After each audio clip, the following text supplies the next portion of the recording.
पहले भगवान परशुराम के स्वरूप में राहुल गांधी का पोस्टर आया, दुग्धाभिषेक हुआ और अब अखिलेश यादव के समर्थन में उनके जन्मदिन पर न सिर्फ उन्हें संविधानधारी कृष्ण के स्वरूप में दिखाया गया, बल्कि उनके इस स्वरूप की पूजा अर्चना भी की गई। भगवान कृष्ण के रूप में श्री अखिलेश यादव जी हैं और वो संविधान को लिए हुए हैं, संविधान को वो मान रहे हैं। भगवान कृष्ण सही रास्ता सही दिखाते थे, सही रास्ते पे चलने का कार्य करते थे। उसी रास्ते पे भगवान हमारे लिए जो भगवान जो देश के लिए श्री कृष्ण के साथ श्री अखिलेश यादव जी हैं। क्यों? ये राम मंदिर का मुद्दा जो चोरी हो रहा है, लोग चोरी कर रहे हैं, उसके खिलाफ ये अगर आवाज उठा रहे हैं। समाजवादी पार्टी के कार्यकर्ताओं का दावा है कि राम मंदिर में कथित गड़बड़ियों के खिलाफ आवाज उठाकर अखिलेश यादव भगवान श्री कृष्ण की तरह धर्म और न्याय का रास्ता दिखा रहे हैं। लेकिन बीजेपी पूछ रही है कि एक तरफ अखिलेश और राहुल गांधी राम मंदिर जाने से कतराते हैं, तो फिर उनके कार्यकर्ताओं में उन्हें भगवान का अवतार बताकर उनकी पूजा अर्चना की होड़ क्यों मची है? क्या हिंदुओं की आस्था और मान्यताओं पर चोट नहीं है ये? पहले राहुल गांधी को यूथ कांग्रेस के कार्यकर्ताओं ने परशुराम जी के स्वरूप में दिखाया और अब अखिलेश यादव जी के समर्थक, अखिलेश यादव जी के पार्टी वाले, समाजवादी पार्टी वाले जो कृष्ण मंदिर के बारे में कभी कुछ नहीं बोलते, वो स्वयं कृष्ण भगवान के रूप में अखिलेश यादव को दिखा रहे हैं। ये एक लंबी श्रृंखला है हिंदू आस्था पर चोट करने की। पूजा करने वाले, पोस्टर लगाने वाले, फ्लैक्स होल्डिंग्स लगाने वाले लोगों से हम लोग ये जानना चाहते हैं कि उनके नेता कब मथुरा और वृंदावन के बारे में बोलेंगे। मथुरा और वृंदावन के बारे में उनका क्या ख्याल है, उनकी सोच क्या है, वो वहां के बारे में चाहते क्या है? कभी बोलते हुए तो हम लोगों ने सुना नहीं, तो अपने नेता से कभी वहां के बारे में भी तो बुलवाएं जरा। खास बात यह है कि अखिलेश यादव को भगवान श्री कृष्ण के रूप में दिखाने वाला ये पोस्टर ऐसे वक्त में सामने आया है जब यूपी के मुख्यमंत्री योगी आदित्यनाथ श्री कृष्ण जन्मभूमि को लेकर लगातार अखिलेश यादव को घेर रहे हैं। अखिलेश यादव से एक ही सवाल पूछ रहे हैं कि श्री कृष्ण जन्मभूमि पर खुलकर बोलने से परहेज क्यों है? आपने तो थानों में और जेलों में कृष्ण जन्माष्टमी के आयोजन को भी रोक दिया था। अगर सचमुच अपने को धार्मिक कहलाने का प्रयास कर रहे हो तो मथुरा वृंदावन पे खुल करके बोल दीजिए, श्री कृष्ण जन्मभूमि पर खुल करके बोल दीजिए। लेकिन आप में हिम्मत नहीं, क्योंकि आप तो मुल्ला और मौलवियों के सामने घुटने टेकने के सिवाय आपके पास कोई ऐसा एजेंडा नहीं। फिलहाल बीजेपी समाजवादी पार्टी से पूछ रही है कि श्री कृष्ण के नाम पर राजनीति करने वाले श्री कृष्ण जन्मभूमि पर चुप्पी क्यों साधे हुए हैं। तो दूसरी तरफ समाजवादी पार्टी कह रही है कि अखिलेश यादव ही यूपी को अत्याचारी शासन से मुक्ति दिला सकते हैं। ये जो भ्रष्टाचारी शासन है उत्तर प्रदेश में, जिसकी दमन चक्र लगातार चल रहा है, जनता उससे ऊब चुकी है। अखिलेश यादव अकेले लोगों की निगाह में हैं जो इस अत्याचारी शासन से उन्हें मुक्ति दिला सकता है। फिलहाल सियासी वार पलटवार के बीच अब यही सवाल सियासत के केंद्र में है कि क्या नेताओं को भगवान का स्वरूप बताकर पूजा करना आस्था का अपमान नहीं है? भगवान के नाम पर राजनीतिक ब्रांडिंग क्यों हो रही है? राम मंदिर नहीं जाने वाले आस्था को राजनीतिक हथियार क्यों बना रहे हैं? ब्यूरो रिपोर्ट, टाइम्स नाउ, नव भारत।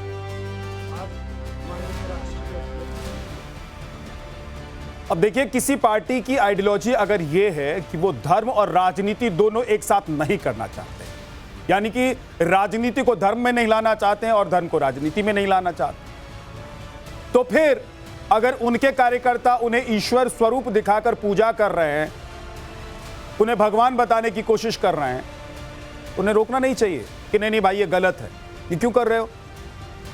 जब पार्टी का मुखिया ही कहता है, पार्टी का शीर्ष नेतृत्व ही कहता है कि हमको ये सब नहीं करना है, हम इसी चक्कर में राम मंदिर नहीं जा रहे हैं, इसी चक्कर में कृष्ण जन्मभूमि का मुद्दा नहीं उठा रहे हैं, तो हमको तुम कृष्ण और राम और परशुराम बना दे रहे हो। नहीं बोलना चाहिए क्या? लेकिन नहीं बोले। क्यों नहीं बोलेंगे? क्योंकि इसमें उनको सॉफ्ट हिंदू तो दिखाई देते और इससे उनका काम चल जाता रहा है अभी। लेकिन सवाल यह है कि योगी के हार्ड लाइन के सामने कि राहुल गांधी, अखिलेश यादव जी का क्या सॉफ्ट हिंदुत्व वाला एजेंडा चलेगा? और पोस्टर में भगवान बनेंगे और भगवान के दर पर नहीं जाएंगे? क्या देश समझेगा नहीं? आज इसी मुद्दे पर बात करेंगे। दिनेश प्रताप सिंह, मुख्य प्रवक्ता उत्तर प्रदेश बीजेपी से हमारे साथ हैं। योगी उमेश पुरी जी, हिंदू धर्मगुरु, हमारे साथ हैं। के शर्मा, कांग्रेस के नेता। डॉक्टर पूजा मिश्रा, प्रवक्ता समाजवादी पार्टी से। विवेक श्रीवास्तव, लेफ्ट के नेता, हमारे साथ हैं। आप सभी का बहुत बहुत स्वागत है। पूजा जी, जब धर्म को राजनीति में, राजनीति को धर्म में आप लोग नहीं लाती हैं, नहीं लाना चाहती हैं, आप लोगों की आइडियोलॉजी आप लोग कहती हैं कि यही है, तो जब श्री कृष्ण और परशुराम बनाकर पूजा अर्चना हो रही होती है आपके नेताओं की, तो आपके नेता चुप्पी क्यों साधे बैठे रहते हैं? आपको नमस्कार विद्यानाथ जी, और साथी प्रवक्ताओं को भी नमस्कार। ये जो है पटना का फोटो है, जब योगी आदित्यनाथ जी, अमित शाह जी और जा रहे थे हमारे प्रधानमंत्री जी पटना में, तो ये पोस्टर बीजेपी द्वारा लगाया गया हुआ था, पटना बीजेपी द्वारा लगाया गया हुआ था। और इसमें श्री राम बने हुए थे हमारे मोदी जी, और हनुमान बने हुए थे अमित शाह जी। और दूसरा बहुत लेटेस्ट है, आपने उसकी लेटेस्ट चीजों को ध्यान रखना चाहिए ना, बताना चाहिए आपको। दूसरा जो है लेटेस्ट है, सब दिखाते चलिए, मैं दिखा रहा हूं, किसी चीज को रोकूंगा नहीं। बिल्कुल बिल्कुल, हाँ बिल्कुल। ये जो है, जब वेस्ट बंगाल का परिणाम आया, तब जो है भाजपा के कार्यकर्ताओं ने लखनऊ में लगाया कि भाई जीत गए हुए हैं। तो इसमें आपको दिख रहे होंगे माननीय प्रधानमंत्री जी कृष्ण बने हुए हैं और माननीय मुख्यमंत्री जी अर्जुन बने हुए हैं। आपने डिबेट रखी थी तब क्या इस पे, कि ये कैसे बने हुए हैं, भगवान से कैसे कंपेयर कर रहे चर्चा हुई हैं? थी, अब खूब चर्चा हुई। अब हम बात कर लेते विद्यानाथ जी, कि जो ईश्वर की बात की जा रही है। अगर देखा जाए तो माननीय प्रधानमंत्री जी स्वयं को खुद नॉन बायोलॉजिकल कहते हैं, जो कि नहीं कहना चाहिए पर कहते हैं वो। तो या तो हमारे जो सदन है, उस सदन में एक आकर के नियमावली आ जाए कि कोई भी व्यक्ति, किसी भी राजनेता, और नहीं पूरा बोलने दीजिए ना। नहीं, अब मैं रोक रहा हूं। एक सेकंड। अब देखिए, आपने पूजा जी जो बोलना था, बताना था, आपने बता दिया। अब आप आ गई हैं संसद पर, अब आप आ गई हैं संविधान पर, इसलिए मैंने आपको रोक दिया। आपकी पार्टी की एक आइडियोलॉजी है, उसी आइडियोलॉजी के बारे में आप लोग बात करती हैं। आप लोग कहती हैं कि हमारे जो शीर्ष नेतृत्व हैं या हमारे जो प्रमुख हैं वो राम मंदिर नहीं जाते हैं। हम फलाना काम करेंगे तो राम मंदिर जाएंगे। क्यों? क्योंकि हम राम को राजनीति से अलग और राजनीति से राम को अलग रखते हैं। हम कृष्ण जन्मभूमि का मुद्दा नहीं उठाएंगे क्योंकि हम धर्म के नाम पर राजनीति नहीं करना चाहते हैं। मेरा सवाल पूजा जी एकदम साफ और सीधा है कि अगर आप लोग ये नहीं करना चाहते हैं तो इस तरह की चीजें जब कार्यकर्ता और नेता करते हैं तो उनको रोका क्यों नहीं जाता? विद्यानाथ जी, समाजवादी पार्टी आपने ज्वाइन की हुई है, बड़ा आइडियोलॉजी बहुत क्लियर रखा हुआ है आपने, वो भी अपने हिसाब से। नहीं, मैं जो आप लोग बताते हैं उसी को बता रहा हूं। नहीं, तो आप आइडियोलॉजी में बैठे हो ना बताने के लिए। समाजवादी तो आपकी आइडियोलॉजी में है कि राम मंदिर मत जाओ और कृष्ण बनकर, अवतार बनकर या स्वरूप दिखाकर उनकी पूजा करवाओ। मैं बता रही हूँ, आपको सुनना नहीं है। बोलिए जी।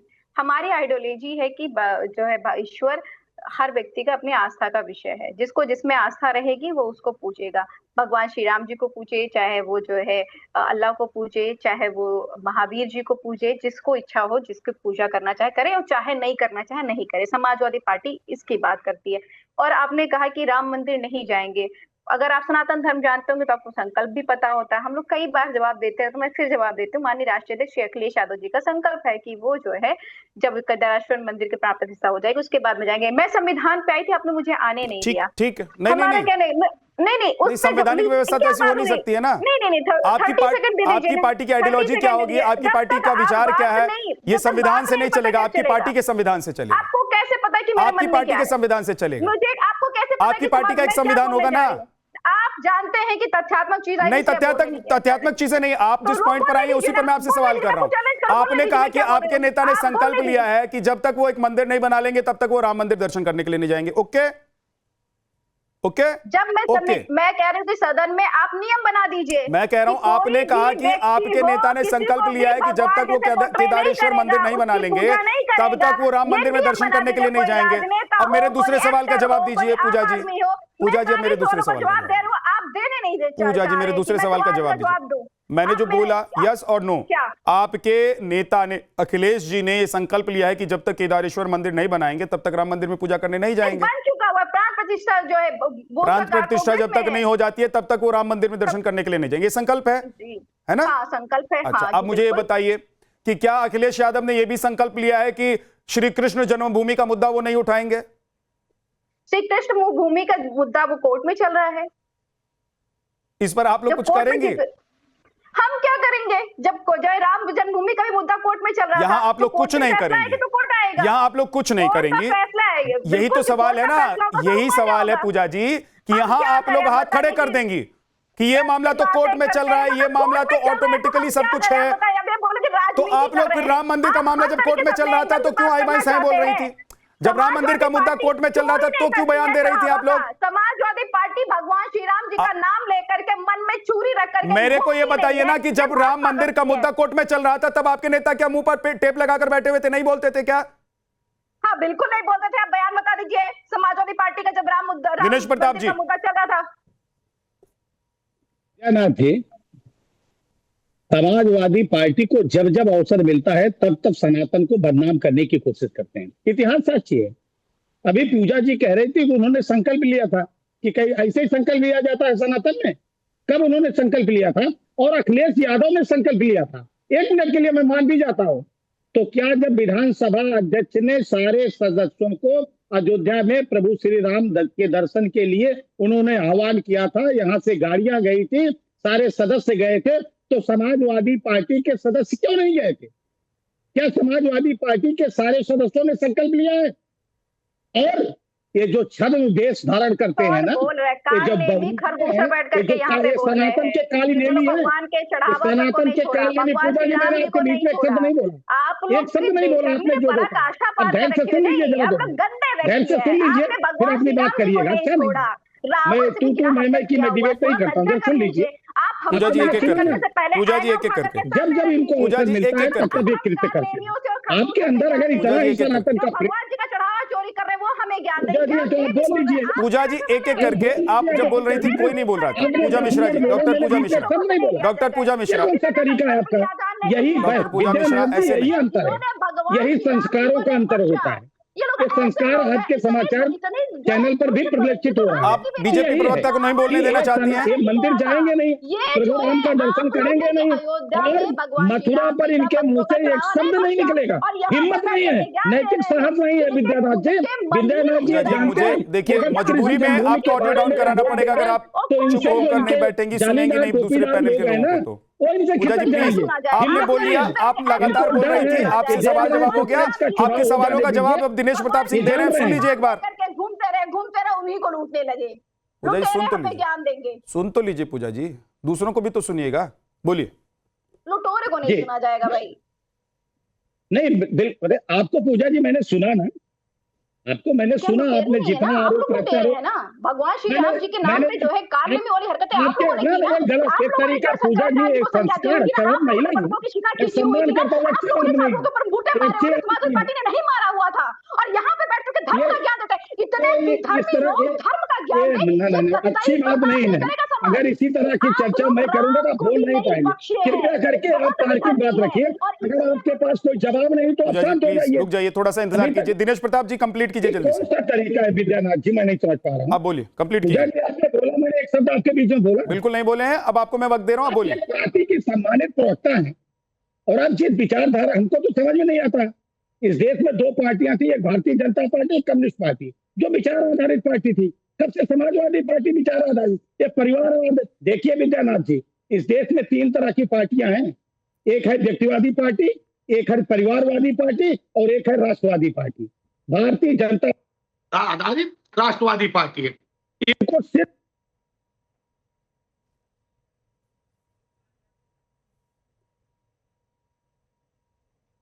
दिनेश जी आपके ऑडियो में कुछ दिक्कत आ गई है। दिनेश जी आपके ऑडियो में कुछ दिक्कत आ गई है, मैं लौट के आपके पास आऊंगा।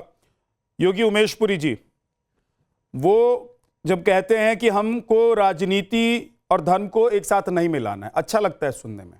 जब वो कहते हैं कि हमको राजनीति धर्म के नाम पर नहीं करना है, ये भी अच्छा लगता है सुनने में। लेकिन जब उनकी मूर्ति, उनका पोस्टर, उनका भगवान स्वरूप होता है, दिखाया जाता है, बनाया जाता है उनको, और पूजा कर रहे होते हैं उनके ही कार्यकर्ता समर्थक, तो वो कुछ नहीं बोलते। इसका क्या मतलब है? देखिए, ये दो प्रकार का चरित्र है जिसके भी द्वारा ये किया गया। और मैं तो खुलकर बोलता हूं कि समाजवादी पार्टी के जो मुखिया है अखिलेश जी का भगवान के रूप में प्रदर्शन करना, ये बड़ी हास्यास्पद सी हम लोगों के लिए बात हो जाती है। एक तरफ तो आप धर्म को अलग कर चलते हैं, राजनीति को अलग करते हैं और बोलते हैं धर्म राजनीति एक नहीं होनी चाहिए। तो मैं तो समाजवादी पार्टी के माननीय प्रवक्ता इधर बैठे, उनसे पूछना चाहता हूं, ये कौन से देव का प्रदर्शन है? 33 कोटि देवी देवता तो है, ये कौन से एक नया देवता का प्रकटीकरण हुआ है और इस देवता की खूबी क्या है? ये बताइए कि देवता के स्वरूप में अखिलेश का प्रकटीकरण कर आप क्या साबित करना चाहते हैं? सनातन में आपको क्या लाभ होने वाला है, ये मुझे बताइए। पूरा भारत सुनना चाहता है, ये देवता है क्या? इस देवता की खूबी क्या है? ये देवता करता क्या है? अचानक इसका प्रकटीकरण कैसे हो गया? इनका ये प्रकटीकरण बताइए। इसलिए हुआ है, उनके कार्यकर्ताओं ने बताया है, मैं आपको बता देता हूं योगी जी, कि राम मंदिर का जो पूरा मुद्दा चल रहा है उसमें अखिलेश यादव धनुष ताने हुए हैं कि जब तक चोरों को धनुष नहीं लग जाए तब तक वो शांत नहीं बैठेंगे। अब बताइए। देखिए झा साहब, मैं तो इतना कहना चाहता हूं कि हंसी आ रही है आपके चैनल पर, हम बैठे हैं और ये सब डिबेट हम देख रहे हैं कि जो लोग राम मंदिर का विरोध कर रहे थे, आज 2027 में चुनाव आ गया तो अखिलेश को श्री कृष्ण की भूमिका में प्रदर्शित कर दिया, तो इनके कंधों पर एक जिम्मेदारी तो आ गई है भैया। और जिम्मेदारी ये है कि 2027 के चुनाव में अपनी पॉलिटिकल पार्टी के मैनिफेस्टो में, घोषणा पत्र में श्री कृष्ण जन्मभूमि पर भव्य मंदिर समाजवादी पार्टी बनवाएगी। अगर ये लिखवाते हैं वो नहीं तो बनवाएंगे क्योंकि वो कह रहे हैं कि ये मामला कोर्ट में चल रहा है। नहीं, कोर्ट में तो राम मंदिर का विषय भी था, बीजेपी ने उसको हाईजैक कर पूरे भारत में आंदोलन चलाया, तो समाजवादी पार्टी क्या इस श्री कृष्ण भूमि वाले विषय का आंदोलन करेगी? पूरे उत्तर प्रदेश में हिंदुओं का समर्थन प्राप्त करेगी क्या? आप तो स्वयं यादव वंशी हैं, यदुकुल वंशी हैं, आपकी जिम्मेदारी ज्यादा बनती है। बताइए आपका स्टैंड क्या है? मैनिफेस्टो में ये विषय आएगा या नहीं आएगा? बोले पूजा जी। पूजा जी का ऑडियो खोल दीजिए भाई। मुझे तो बहुत हाँ जी बोलिए। आवाज अब मेरी जा रही है जी। देखिए, फ्लो टूटता है। तो पहले धर्मगुरु जी को कोटि कोटि प्रणाम कि इनके लिए चिंता का विषय ये नहीं है कि भगवान श्री राम जी के मंदिर में किस तरीके से जो है चोरियां हुई, चढ़ावे की चोरियां हुई, भगवान राम जी के साथ में किस तरीके का पूरे बर्ताव देश किया जा में, रहा है। दुनिया में जहां भी एक भी राम भक्त रहता है सबके लिए चिंता का विषय है पूजा जी। इनके लिए चिंता का विषय है कि समाजवादी पार्टी के कार्यकर्ताओं ने, समाजवादी पार्टी के राष्ट्रीय अध्यक्ष ने धन्यवाद नहीं बोला, पर जब रजनीकांत ने जो है कहा था, माननीय प्रधानमंत्री जी को कृष्ण कहा था और अमित शाह को अर्जुन कहा था, तब ये लोग धन्यवाद भी लिए थे। समाजवादी पार्टी के नेताओं ने ऐसे नहीं किया। तो ये जब आप कर रहे होते ना, हम धर्मगुरुओं से ऐसा एक्सपेक्टेशन नहीं रखते हैं कि उनकी जो नजर होगी वो जो है डुअल होगी या पोलराइजेशन के तरीके से होगी। अगर आप, मैं धर्मगुरु को फिर प्रणाम करती हूँ, लेकिन आप धर्मगुरु पर सवाल उठा रही हैं, आप उनको डबल स्टैंडर्ड बता रही हैं, आपका स्टैंड आप क्लियर नहीं कर रही हैं जो सवाल उन्होंने पूछा। मुझे जो मेरी समझ है, जो मुझे दिख रहा है वो तो बोला जाएगा, वो तो बोला जाएगा, डिनाई नहीं किया जाएगा। तो आप अपना स्टैंड तो क्लियर कीजिए। वो कह रहे हैं कि क्या श्री कृष्ण जन्मभूमि के लिए आप लोग आंदोलन चलाएंगी, आप लोग अपने मैनिफेस्टो में लिखेंगे कि श्री कृष्ण जन्मभूमि की पूरी जमीन जब श्री कृष्ण जन्मभूमि को मिल जाएगी ट्रस्ट को, तो उस पर आप लोग भव्य मंदिर बनवाएंगी। अब हमारी सरकार में रिजल्ट आएगा, हम बिल्कुल बनवाएंगे, बिल्कुल बनेगा। समाजवादी पार्टी, मैं बहन जी से एक प्रश्न करना चाहता हूं, अगर आप मुझे अनुमति दें। मंदिर बनाती और इस तरीके का चढ़ाव चोरी भी नहीं होता। लेकिन आप लोग कैसे बनाएंगी? आप लोगों ने तो राम मंदिर बीजेपी आंदोलन का विरोध किया और यही कहकर विरोध किया कि इस पर राजनीति कर रही है बीजेपी। तो फिर जब आप लोग मंदिर बनाने के लिए आज पूजा मिश्रा जी हाँ कर रही हैं, तो फिर आप लोग राजनीति नहीं कर रही होंगी क्या? अभी जब आप कह रहे हैं कि हम भगवान श्री राम जी के मंदिर, मैं तो सवाल पूछूंगा, आपका स्टैंड कुछ नहीं है इसका मतलब पूजा मिश्रा जी, आपका स्टैंड इसका मतलब यह है कि आपको लगेगा कि इस वक्त में ये बोलना सही है तो इस वक्त में ये बोल दो, फिर इस वक्त में इस बात से पीछे हट जाना सही है तो इस वक्त पीछे हट जाओ, इस वक्त बोलना सही है कि हिंदू और सनातनी जो है वो सबसे सर्वोपरि है, इस वक्त बोलना सही है कि मुस्लिम और मुस्लिम समुदाय के लोग सर्वोपरि हैं। तो आप, मतलब इसका मतलब ये है कि आप लोग वक्त देखकर अपना वक्तव्य और अपना रंग बदल देंगे। पूजा जी मेरे को जरा बोलने दीजिए एक मिनट के लिए। पार्टी की सरकार में निर्णय, हम तो अभी कह रहे हैं हमारी सरकार बनेगी 2027 में। मैं माननीय प्रवक्ता जी से प्रश्न करना चाहता हूं, अगर वो मेरे प्रश्न को सुनना चाहती हैं। भगवान मैं माननीय प्रवक्ता जी से ये प्रश्न करना चाहता हूँ। पूजा जी एक बार मेरी बात तो सुनिए। पूजा जी मेरी बात तो सुनिए। अखिलेश यादव जी ने श्री कृष्ण भगवान का जो अपना एक जो फोटो प्रदर्शित किया, मैं कहता हूँ उसमें संविधान हाथ में है, उसमें संविधान हाथ में, हम संविधान का सम्मान करते हैं। आप तो मिश्रा हैं, हम तो मनुस्मृति का विरोध नहीं करते। अखिलेश यादव के हाथ में मनुस्मृति क्यों नहीं थी? अखिलेश यादव के हाथ में मनुस्मृति क्यों नहीं थी? क्योंकि सनातन का पक्ष मनुस्मृति रखती है। क्या अखिलेश यादव अपना एक चित्र डालाएंगे क्या कि जिसके हाथ में मनुस्मृति होगी? और पूजा जी बताइए कि आप मनुस्मृति का विरोध करती है? आप मनुस्मृति का विरोध करती है पूजा जी?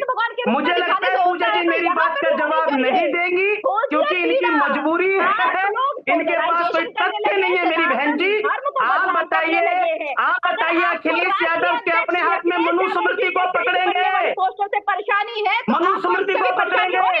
जगतगुरु शंकराचार्य की और जो है शंकराचार्य का समर्थन करने वाली समाजवादी पार्टी को ध्यान में रखना होगा। एक सेकंड, ऐसे मत झगड़िए। पूजा जी आप आज शुरुआत से ही आप लगातार ये दिखा रही हैं कि देखो फलाना को भगवान बनाकर दिखा दिया, फलाना को भगवान बनाकर दिखा दिया, फलाना को भगवान बना। तो किसी जिसको भगवान बनाकर दिखाया ना, उसने ये नहीं कहा कि हम राजनीति में है तो हम भगवान की बात नहीं करेंगे। उसने ये भी नहीं कहा कि मंदिर में प्राण प्रतिष्ठा है तो हम इसलिए नहीं जाएंगे क्योंकि ये राजनीति हो जाएगी। उसने ये भी नहीं कहा कि किसी मंदिर का निर्माण हो रहा है तो हम अपना सहयोग नहीं देंगे, ये राजनीति हो जाएगी। ये तो आप ही लोग कहती हैं ना, और कह रही हैं, इसीलिए आपसे सवाल पूछा जा रहा है। विवेक श्रीवास्तव जी, मैं कह रहा हूं कि अगर किसी पार्टी की आइडियोलॉजी इतनी क्लियर है और इतनी क्लियरिटी के साथ वो लोग अपनी बात रखते रहे हैं कि भाई राजनीति में धर्म नहीं, धर्म में राजनीति नहीं, बहुत सारे ऐसे पॉइंट्स आए हैं, ऐसे बहुत सारे समय में ऐसे नेताओं ने उन बातों से, उन जगहों से सिर्फ दूरी इसलिए बनाई है क्योंकि उनका कहना है कि भाई हम इन दोनों को नहीं मिलाकर चलते हैं।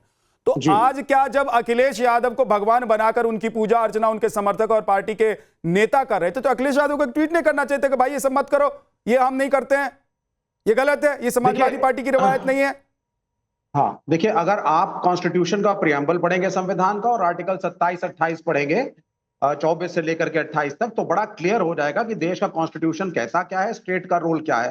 पहली चीज तो कोई भी पार्टी, कोई भी कैंडिडेट धर्म के नाम पे कैनवसिंग नहीं कर सकता। ठीक है, अगर करेगा तो वो इलेक्शन कमीशन के रूल्स के खिलाफ है, कॉन्स्टिट्यूशन के खिलाफ है। अगर कोई पार्टी धर्म का प्रयोग इसके लिए डिविजिबली करती है तो वो भी गलत है सर। तो इसलिए ये कहना साहब कि एक आदमी अगर धर्म के नाम पे वोट मांग रहा है तो बहुत बढ़िया काम कर रहा है, चाहे वो AIMIM हो या बीजेपी, तो दोनों एक ही कटघरे में आते हैं। तो कॉन्स्टिट्यूशनली तो सर ये एक सेकुलर कंट्री है, एक हिंदू और एक मुस्लिम एक बराबर है और दोनों का एक वोट है।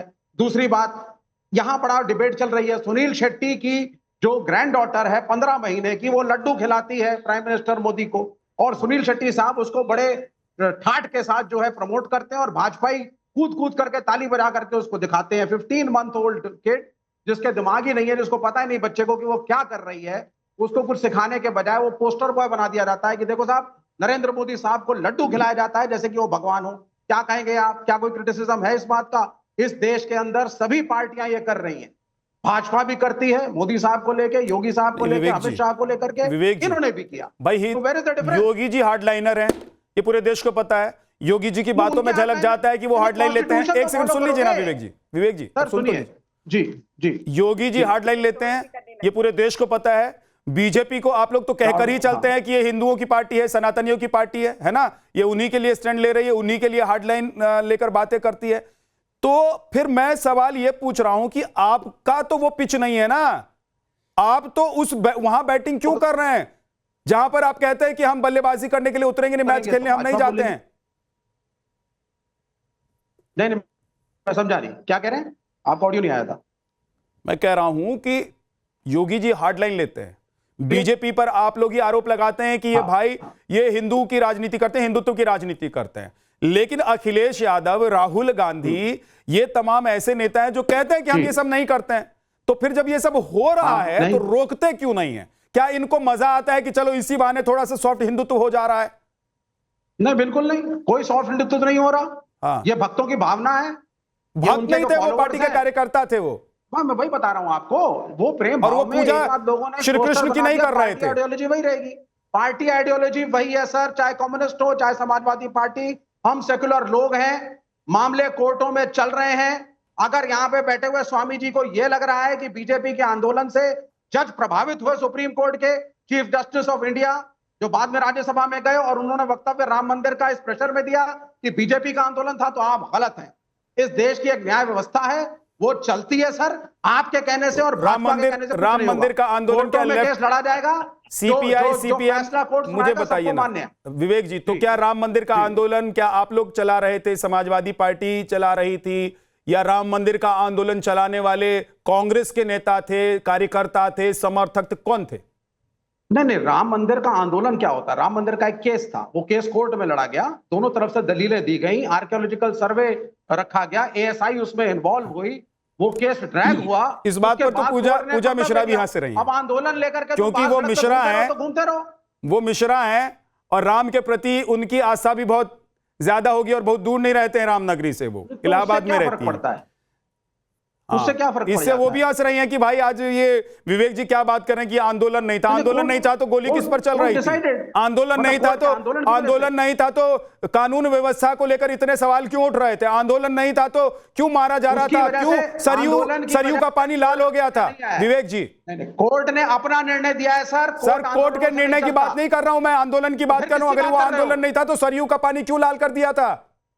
अरे वो कानून कायदा कोई तोड़ेगा तो उस समय जो अफसर थे, जो आईएएस अफसर वहां पे थे, जिसमें आपके नृपेंद्र मिश्रा जिनको अभी आपने अयोध्या में बिठा रखा है, वो भी वहां पे थे उस वक्त। इन लोगों का निर्णय था। बदनाम आपने मुलायम सिंह यादव को किया। बदनाम वही होता है, बदनाम वही होता है जो चाबी घुमा रहा होता है, जो ताला खोलता है ना। सुन लीजिए मेरी बात, जो चाबी घुमा रहा होता है। और आपको भी पता है विवेक जी, चाहे वो चीफ सेक्रेटरी हो, चाहे वो आईजी हो, चाहे वो डीजीपी हो, अगर मुख्यमंत्री आदेश देगा तो उसको मानना पड़ता है। इसलिए आप बिना मतलब में बचाव मत कीजिए विवेक जी। वामपंथी चाहते थे, हरकिशन सिंह सुरजीत कॉमरेड और सभी वामपंथी चाहते थे, गए थे रोने के लिए। जब कार सेवकों की हत्या हुई थी तो कितने वामपंथी गए थे वहां पर रोने के लिए? बताइए ना, कितने वामपंथी रोने के लिए गए थे? नहीं, तो जो कानून कायदे के हिसाब से, कानून कायदे के हिसाब से उसमें रोने गाने की क्या बात है? अरे वाह, गोली चल गई, कार सेवक मर गए, सरयू का पानी लाल हो गया और आप कह रहे हैं कि रोने की क्या बात है? सर आप मुझे बता दीजिए, फिर नहीं देते पद्मश्री मुलायम सिंह यादव को? बीजेपी वाले इनसे पूछिए क्यों दिया, क्यों सम्मानित किया मुलायम सिंह यादव को? के शर्मा जी, भाजपा का प्रवक्ता यहाँ बैठा है। मैं जाऊंगा, दिनेश जी का ऑडियो ठीक हो गया तो एक बार मुझे बता देना। के शर्मा जी, भाई आप लोग एक तरफ कहते हैं हम धर्म की राजनीति नहीं करेंगे, आप लोग किसी मंदिर में और अनुष्ठान में इसलिए नहीं जाएंगे क्योंकि आप लोग कहते हैं कि नहीं इससे धर्म की राजनीति हो जाएगी, और दूसरी तरफ परशुराम और कृष्ण बनकर दूधाभिषेक कराएंगे, माला चढ़वाएंगे, पूजा करवाएंगे। मजा आता है आप लोगों को, या आप लोगों को लगता है कि यही वोट बैंक बचाने का एक तरीका रह गया है? देखिए, पहली बात है कि विद्यानाथ जी, बहुत लोग इस चीजों को तो करते हैं, ये हालांकि इस चीज को मानना होगा कि दुनिया जो है अब भगवान के नाम पे ही, अब जो काम जो है ना, काम की पूजा कम होती है, भगवान की पूजा ज्यादा होती है। और इसका लाभ हमेशा जो है आपने देखा भाजपा ने उठाकर ऐसा किया। हालांकि हमारा इंटेंशन वैसा नहीं है। विद्यानाथ जी जानते हैं 33 करोड़ देवी देवता है हमारे देश में, 6.5 लाख मंदिर है तब, और जानते हैं इतने देवी देवताओं के अलग अलग भक्त है। यदि आप जो कहते हैं कि हम वहां पे नहीं जा रहे हैं, तो आप एक चीज विद्यानाथ जी कितने मंदिर गए हैं जरा बताइए? आप गांधी कैलाश गए हैं? मैं बता, आप जो है बागेश्वर बाबा गए हैं? गया हूँ। जगेश्वर बाबा गए हैं? बोलते जाइए, गया हूँ। कितने मंदिर घूमे? गया हूँ। अमरनाथ यात्रा गए हैं? गया हूँ। कहाँ गए जो बताइए? सब जगह गया हूँ। कहाँ नहीं गए? मेरे जाने और नहीं जाने से आप चुनाव जीतेंगे और हारेंगे नहीं। मुझे तो ईश्वर की कृपा से पूरे देश भर में तमाम जितने भी मंदिर हैं सब में जाने का मौका मिला है, और मैं हंसता हुआ गया हूँ। और सुन लीजिए, और शीश नवा के आया हूँ, क्योंकि मैं आस्था रखता हूँ, मैं सनातनी हूँ, मैं हिंदू हूँ, और मुझे मंदिर में जाने में अच्छा लगता है। मैं उसमें राजनीति नहीं देखता हूँ, मैं उसमें जर्नलिज्म नहीं देखता हूँ। मंदिर मेरे लिए सिर्फ एक पूजा की जगह होती है। लेकिन मैं ये कह रहा हूँ, सुन आप एक चीज बताओ, 6.5 लाख के शर्मा जी मेरी बात सुनिए। अरे मेरे पे मत आइए, मेरे पे मत आइए। के शर्मा जी फंस गए हिमाचल में, चामुंडा देवी गए। मेरे पे मत आइए। मैं कांग्रेस पार्टी की तरफ से चुनाव आप लोगों को ना हरवाऊंगा ना जितवाऊंगा। और मैं जितवाऊंगा। आप लोगों को तो चुनाव फिर जितवाने और हमारी हरवाने बात की सुन जिम्मेदारी लीजिए राहुल गांधी और की है। अपनी बात बोलना बंद कर दीजिए, अपनी शर्मा। बात बोलना बंद कर दीजिए, हमारी बात सुन लीजिए। बोलिए। जब सारे भगवान का अपना अपना भक्त होता है और एक ही भगवान, सब लोग यदि राम का ही भक्त हो जाएंगे तो बाकी का कह दीजिए ना कि हम लोग राम के भक्त नहीं है, कह दीजिए राम के भक्त नहीं है, फिर कृष्ण नहीं, फिर कृष्ण का पोस्टर लगवाकर पूजा क्यों कर रहे हैं? फिर परशुराम, अरे राम की परशुराम, मैं किसकी पूजा कर रहा हूँ? क्या प्रॉब्लम है आपको? मैं बता रहा हूँ प्रॉब्लम क्या है। प्रॉब्लम मैं बता रहा हूँ। हम यदि आप सुनिए, 2 मिनट चुप हो जाइए, 2 मिनट चुप हो जाइए। आप भाजपा के प्रवक्ता नहीं है, हम लोग कांग्रेस के प्रवक्ता। मैं देश का प्रवक्ता हूं सर, मैं देश का प्रवक्ता हूं, 140 करोड़ लोगों का प्रवक्ता हूं मैं किसी पार्टी का प्रवक्ता नहीं हूं। आप हैं किसी पार्टी के प्रवक्ता और उस पार्टी की चरण वंदना करना आपकी मजबूरी है, मेरी कोई मजबूरी नहीं है। बोलिए। 30 मिनट टाइम दिए तो 2 मिनट तो देंगे। बोलिए ना, मैं समय तो दे रहा हूं।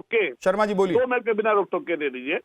मेरा ये कहना है कि बहुत सारे देवी देवता है, सबका अपना अपना भगवान है। कोई संतोषी माँ को मान रहा है, कोई शंकर भगवान का भक्त है। आपको पता है हर हर महादेव के जगह पे हर हर मोदी हुआ, तब आपका सनातनी दुख नहीं हुआ।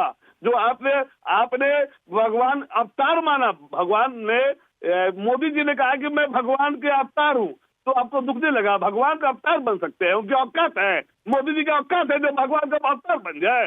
अरे भैया, भगवान भगवान है, तुम कहा? वैसे तो इसका जवाब बीजेपी के प्रवक्ता बैठे हुए हैं, उत्तर प्रदेश के मुख्य प्रवक्ता बैठे हुए वो देंगे, लेकिन आपने मुझसे पूछ लिया है कि मुझे दुख नहीं हुआ, तो मैं बता देता हूं। आपको क्यों नहीं दुख हुआ? मैं बता देता हूं सर, मैं बता देता हूं। आपने कहा कि हर हर मोदी का जब नारा लगा तो दुख क्यों नहीं हुआ, मैं बता दे रहा हूं। सुनिए, मेरे दुख से, मेरी परेशानी से इस देश की समस्या का समाधान नहीं होगा। इस देश की दुख और परेशानी का समाधान करने वाला अगर कोई है तो उससे इस देश की समस्या का समाधान होगा। अब सुन लीजिए, हर हर मोदी से देश को दुख नहीं हो रहा था, बल्कि छप्पड़ फाड़ वोट इसलिए नरेंद्र मोदी को मिला क्योंकि देश उस वक्त दुखी था। और हर हर मोदी का मतलब था कि मोदी हर लो सारे दुख और दर्द, जैसे हर हर महादेव कहते हैं कि हे महादेव हमारे सारे दुख और दर्द हट लीजिए। डेफिनेशन चेंज हो गया, डेफिनेशन चेंज हो गया। आप लोगों का डेफिनेशन चेंज हो जाता है कि परशुराम बनकर आप पूजा कराएंगे और राम मंदिर में पूजा करने नहीं जाएंगे, हैं?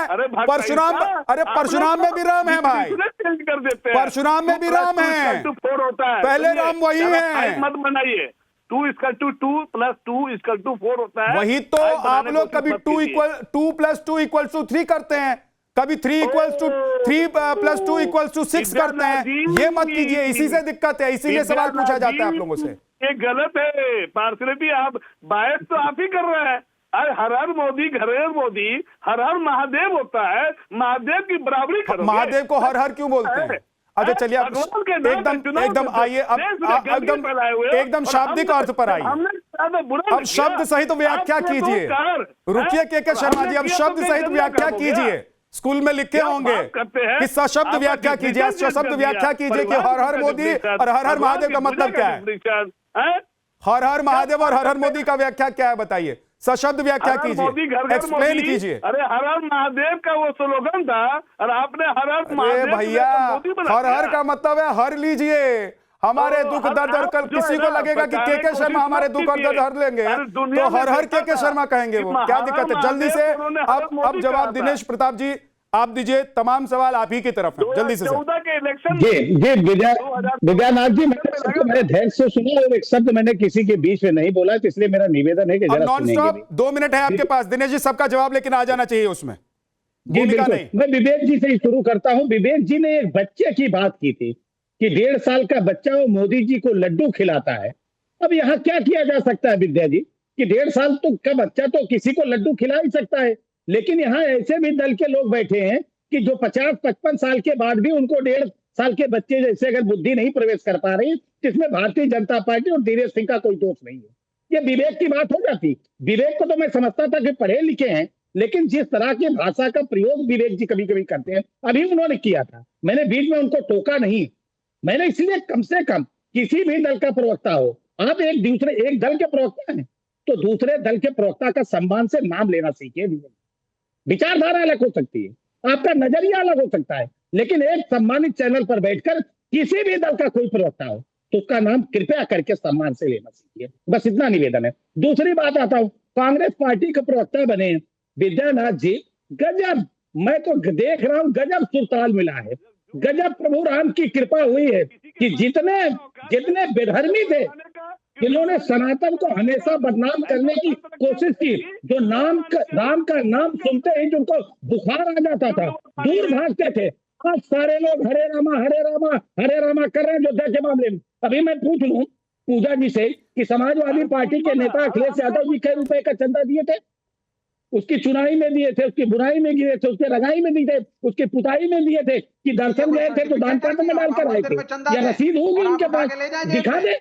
जो आज तक प्रभु राम के दर्शन करने का जिनके पास समय नहीं चल पाया, वो प्रभु राम पर प्रवचन कर रहे हैं। और एक अवसर है, आपने कहा जवाहरलाल नेहरू के वक्त से और फिर अखिलेश जी जब राम मंदिर बना, इसलिए मैं अखिलेश जी का जिक्र कर रहा हूं, राम मंदिर जब बना तो अखिलेश जी और राहुल सब लोग कहे कि भाई हम राजनीति में हैं तो हम वो मंदिर के प्राण प्रतिष्ठा अनुष्ठान में नहीं जाएं, हमको नहीं जाना है भैया, ये सबसे धर्म और राजनीति मिक्स हो जाता है। अब जब पूजा कर रहे हैं भाई लोग तो रोकिए इनको कि भैया ये राजनीति को इसमें मत मिलाओ, हमको नहीं करना है ये सब।